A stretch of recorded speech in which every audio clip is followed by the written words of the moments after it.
ओम श्री गणेशाय नमः। दोस्तों, कहते हैं जहाँ श्री गणेश का वास होता है वहाँ कोई विघ्न नहीं आता। जीवन में सुख, शांति, समृद्धि और सिद्धि प्राप्त करने के लिए भगवान गणेश की पूजा अनिवार्य मानी गई है।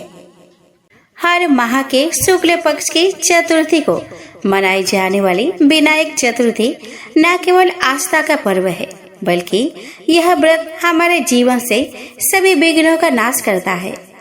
दोस्तों, आज के इस विशेष वीडियो में हम श्रवण करेंगे विनायक चतुर्थी व्रत से जुड़ी एक अत्यंत चमत्कारी पौराणिक कथा, जो न केवल धार्मिक दृष्टि से महत्वपूर्ण है, बल्कि जीवन के कई गहरे संदेश भी देती है।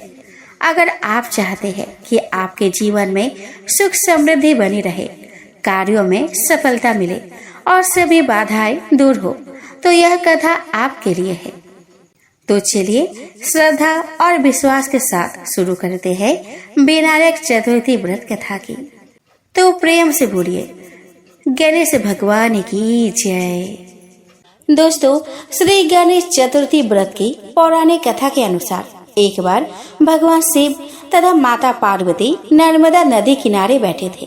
वहाँ माता पार्वती ने भगवान शिव से समय व्यतीत करने के लिए चौपर खेलने को कहा। शिव चौपर खेलने के लिए तैयार हो गए, परंतु इस खेल में हार जीत का फैसला कौन करेगा, यह प्रश्न उनके समक्ष उठा। तो भगवान शिव ने कुछ तिनके एकत्रित कर उसका एक पुतला बनाकर उसकी प्राण प्रतिष्ठा कर दी और पुतले से कहा कि बेटा, हम चौपर खेलना चाहते हैं, परंतु हमारी हार जीत का फैसला करने वाला कोई नहीं है, इसीलिए तुम बताना कि हम दोनों में से कौन हारा और कौन जीता। उसके बाद भगवान शिव और माता पार्वती का चौपर खेल शुरू हो गया। यह खेल 3 बार खेला गया और संजोग से तीनों बार माता पार्वती ही जीत गई। खेल समाप्त होने के बाद बालक से हार जीत का फैसला करने के लिए कहा गया, तो उस बालक ने महादेव को विजय बताया। यह सुनकर माता पार्वती क्रोधित हो गई और क्रोध में उन्होंने बालक को लंगड़ा होने और कीचड़ में पड़े रहने का श्राप दे दिया। बालक ने माता पार्वती से माफी मांगी और कहा कि यह मुझसे अज्ञानवश ऐसा हुआ है, मैंने किसी दिवस भाव में ऐसा नहीं किया। बालक द्वारा क्षमा मांगने पर माता ने कहा कि यहाँ गणेश पूजन के लिए नाग कन्याएं आएंगी, उनके कहे अनुसार तुम गणेश व्रत करो, ऐसा करने से तुम मुझे प्राप्त करोगे। यह कहकर माता पार्वती शिव जी के साथ कैलाश पर्वत पर चली गई। ठीक 1 वर्ष बाद उस स्थान पर नाग कन्याएं आई। तब नाग कन्याओं से श्री गणेश की व्रत की विधि मालूम करने पर उस बालक ने 21 दिन लगातार गणेश जी का व्रत किया। उसकी श्रद्धा से गणेश जी प्रसन्न हुए। उन्होंने बालक को मनोवांछित फल मांगने के लिए कहा। उस पर उस बालक ने कहा कि हे विनायक, मुझ में इतनी शक्ति दीजिए कि मैं अपने पैरों से चलकर अपने माता पिता के साथ कैलाश पर्वत पर पहुंच सकूं और वे यह देखकर प्रसन्न हो। तब बालक को वरदान देकर श्री गणेश अंतर्ध्यान हो गए। इसके बाद वह बालक कैलाश पर्वत पर पहुंच गया और कैलाश पर्वत पर पहुंचने की अपनी कथा उसने भगवान शिव को सुनाई। चौपर वाले दिन से माता पार्वती शिव जी से विमुख हो गई थी। अतः देवी के रुष्ट होने पर भगवान शिव ने भी बालक के बताए अनुसार 21 दिनों तक श्री गणेश का व्रत किया।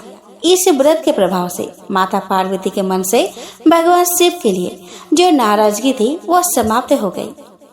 तब यह व्रत विधि भगवान शंकर ने माता पार्वती को बताई। यह सुनकर माता पार्वती के मन में भी अपने पुत्र कार्तिकेय से मिलने की इच्छा जागृत हुई। तब माता पार्वती ने भी 21 दिनों तक श्री गणेश का व्रत किया तथा दूर्वा, फूल और लड्डुओं से गणेश जी का पूजन अर्चन किया। व्रत के 21वें दिन कार्तिकेय स्वयं माता पार्वती से आ मिले। उस दिन से श्री गणेश चतुर्थी का यह पावन व्रत समस्त मनोकामनाओं की पूर्ति करने वाला व्रत माना जाता है। इस व्रत को करने से मनुष्य के सारे कष्ट दूर होकर मनुष्य को समस्त सुख सुविधाएं प्राप्त होती है। सूत जी बोले कि हे सौनक, भृगु जी ने सोमकांत से कहा कि हे महाराज, अब श्री गणेश्वर का अन्य उपाख्यान तुम्हारे प्रति कहता हूँ। विदर्भ देश की घटना है। उसकी राजधानी कौंडन्यपुर थी। यहाँ भीम नामक एक प्रसिद्ध राजा राज्य करता था। उसकी पतिव्रता पत्नी का नाम चारुहासिनी था। उसका दाम्पत्य जीवन सुखपूर्वक व्यतीत हो रहा था, किंतु बड़ी आयु होने पर भी संतान न होने का दुख उन्हें पीड़ित करता था। तब राजा ने सोचा कि इसके लिए कोई उपाय करना चाहिए। ऐसा निश्चय करके उसने अपना राज्य अपने विश्वास पात्र अमात्य को सौंप दिया और उससे कहा कि जब तक मैं ना लौटूं तब तक सावधानी पूर्वक प्रजा पालन और देश की सीमा की रक्षा करते रहना। अमात्य ने आदेश पालन का वचन दिया तो राजा वहां से निश्चिंत होकर वन को चल दिया। वह राजा वन में भ्रमण करता हुआ विश्वामित्र जी के आश्रम में जा पहुंचा और महर्षि को प्रणाम कर बैठ गया। महर्षि ने देखकर पूछा कि तुम कौन हो, यहाँ किस प्रयोजन से आए हो, अपना पूर्ण परिचय बताओ। राजा ने बोला कि प्रभु, मैं कौंडन्यपुर में रहता हूँ, विदर्भ देश पर शासन करता हूँ। मेरा नाम भीम है। मेरी वृद्धा अवस्था हो गई तो भी कोई संतान नहीं हुई, इसीलिए आपकी सेवा में उपस्थित हुआ हूँ। मैं नहीं चाहता कि मुझे जैसे कर्तव्यनिष्ठ एवं धर्मज्ञ व्यक्ति को भी इस दुर्भाग्य की प्राप्ति की हुई है। महर्षि ने कहा कि राजन, तुमने पूर्व जन्म में श्री गणेश्वर का निरादर किया, उसी के फलस्वरूप तुम इस जन्म में संतानहीन रहे हो। यदि उनको प्रसन्न कर लो तो तुम्हें अब भी संतान की प्राप्ति हो सकती है। राजा ने जिज्ञासा की कि महामुने, मुझे मेरे पूर्व जन्म का वृतांत सुनाने की कृपा कीजिए कि मेरे द्वारा भगवान गणेश्वर का निरादर कैसे हो गया था। विश्वामित्र बोले कि महाराज, तुम्हारे कुल में बहुत पहले भीम नामक एक अन्य प्रतापी पुरुष हुआ था। उसकी पत्नी अत्यंत सुंदर और पतिव्रता थी। उससे एक पुत्र की प्राप्ति हुई जो गूंगा, बहरा और विकलांग था। उसके शरीर से दुर्गंध आती थी। माता पिता ने उसका नाम दक्ष रखा। उनके प्रयत्न करने पर भी वह बालक मुक्ता और बधिरता के दोष से मुक्त न हो सका। हे राजन, किसी ने राजा से कहा कि यदि बालक अपने माता के साथ तीर्थाटन करे तो संभव है कि बालक का रोग दूर हो जाए। उसके परामर्श पर राजा के आदेश से रानी अपने पुत्र को लेकर तीर्थ यात्रा को चल पड़ी। मार्ग में चोरों ने उसे लूट लिया, इसीलिए उसके पास जीवन यापन के लिए भी धन नहीं रहा। तब उसने एक शिव मंदिर में शरण ली और बालक को वही छोड़कर भिक्षा के लिए गांव में चली गई। तभी उस मंदिर में एक धर्मज्ञ ब्राह्मण आया। उसके शरीर का स्पर्श करके प्रवाहित होने वाली वायु के स्पर्श से बालक का शरीर रोग मुक्त हो गया। रानी लौटकर शिवालय में आई तो अपने पुत्र को सर्वांग सुंदर और रोग मुक्त देखकर बहुत प्रसन्न हुई। उसने ब्राह्मण देवता का पता लगाया तो ज्ञात हुआ कि वह गणेश जी का उपासक था। उसने रानी को गणेश जी की उपासना का उपदेश दिया। अब माता और पुत्र दोनों ने भगवान गणेश्वर की उपासना की, जिससे प्रसन्न होकर गणेश जी ने स्वप्न में कहा कि तुम मेरे परम भक्त महर्षि मुद्गल के पास जाओ, उनसे तुम्हें समस्त अभिष्टों की प्राप्ति हो सकती है।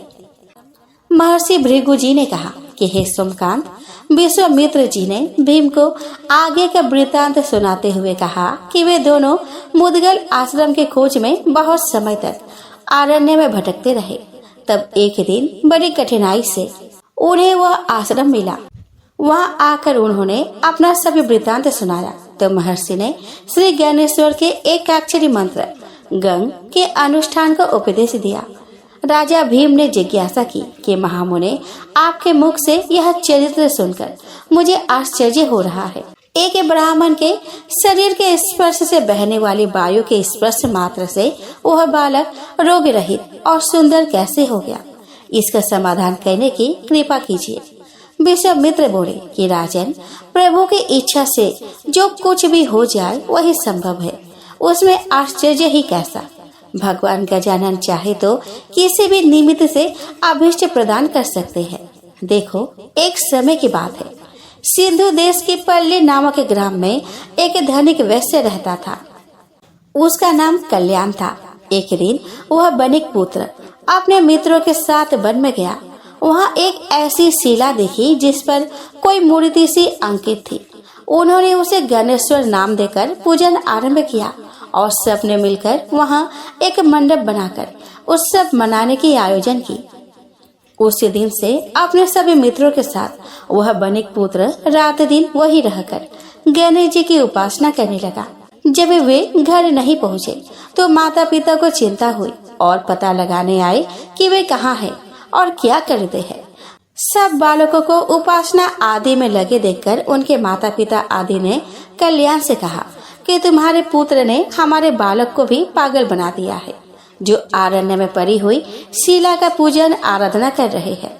इसलिए तुम अपने पुत्र को रोको, अन्यथा हमें उसके साथ कठोरता का व्यवहार करना पड़ेगा। यह सुनकर कल्याण ने उस मंडप को गिरा दिया और अपने पुत्र को मारने लगा। उसने उस गणेश शिला को उठाकर दूर फेंका और समस्त बालकों को वहां से भगा दिया। हे राजन, इससे बानिक पुत्र बल्लाल को बड़ा मानसिक कष्ट पहुंचा। उसने पिता से हाथ जोड़कर निवेदन किया कि पिताजी, आप मुझे कितना भी भारी दंड दे दीजिए, किंतु उन सर्वात्मा भगवान गणाध्यक्ष का निरादर मत कीजिए। वे प्रभु समस्त कल्याणों के देने वाले हैं। अपने भक्तों के सभी विघ्नों का भी हरण करते हैं। उनके समान अन्य कोई बड़ा देव नहीं है। वैश्य ने क्रोध वेश में कहा कि मूर्ख, इस पत्थर को सर्वात्मा कहता है। देखूंगा तेरा गणाध्यक्ष तेरे विघ्नों को किस प्रकार दूर करता है और तुझे बंधन से कैसे छुड़ाता है। कल्याण ने अपने पुत्र को एक पेड़ से दृढ़ता पूर्वक बांध दिया और बोला कि आप भी अपने भूल स्वीकार कर और गणेश की भक्ति छोड़कर अपने कार्य में लग जा। किंतु पुत्र ने पिता की बात स्वीकार नहीं की तो वह उसे गाली देता चला गया। उस बालक को अपने पिता की निष्ठुरता का क्रोध आ गया और उसने उसे श्राप दे डाला कि तुमने मुझे इस निर्जन वन में अकेला ही निर्दय पूर्वक बांध कर छोड़ दिया है।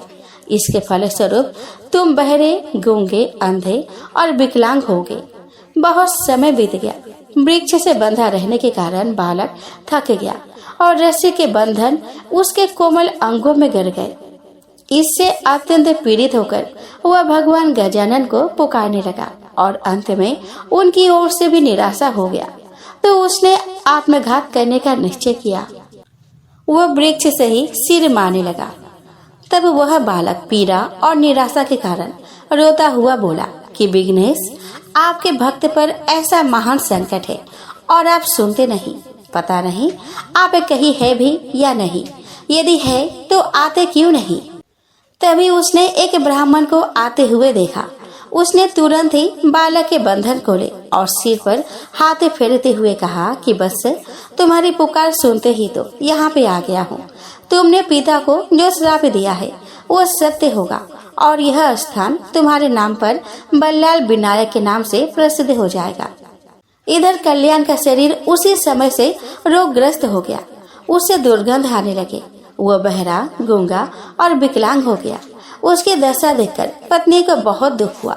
वह पुत्र को देखने के लिए अरण्य में गई तो वहाँ उसे गणेश्वर के पूजन में लगा देखा। इससे उसके मन में बड़ी प्रसन्नता हुई। उसने पुत्र से कहा कि पुत्र, यह तू बड़ा मंगल कार्य कर रहा है, परंतु तुम्हारे पिता की दशा बहुत दारुण हो गई है। उन्हें भी चलकर देखना चाहिए। वैसे माता पिता की आज्ञा मानना भी पुत्र का परम कर्तव्य है। बल्लाल ने उसी समय शांति पूर्वक बैठे रहकर कहा कि जननी, संसारिक माता पिता तो अनित्य है। यथार्थ माता पिता तो भगवान गणेश्वर ही है, जिनकी मैंने शरण ली है। इन्हीं भगवान का निरादर करने के कारण पिताजी को ऐसी दशा प्राप्त हुई है। अब उनकी सेवा करना तुम्हारा भी कर्तव्य है, क्योंकि पत्नी के लिए पति की सेवा ही सर्वोपरि है। माता ने कहा कि पुत्र, अपने जन्मदाता पिता को श्राप से मुक्त कर दो। मैं तुमसे विनय करती हूँ। यह सुनकर बल्लाल ने कहा कि जननी, मैं तो अब कुछ भी नहीं कर सकता।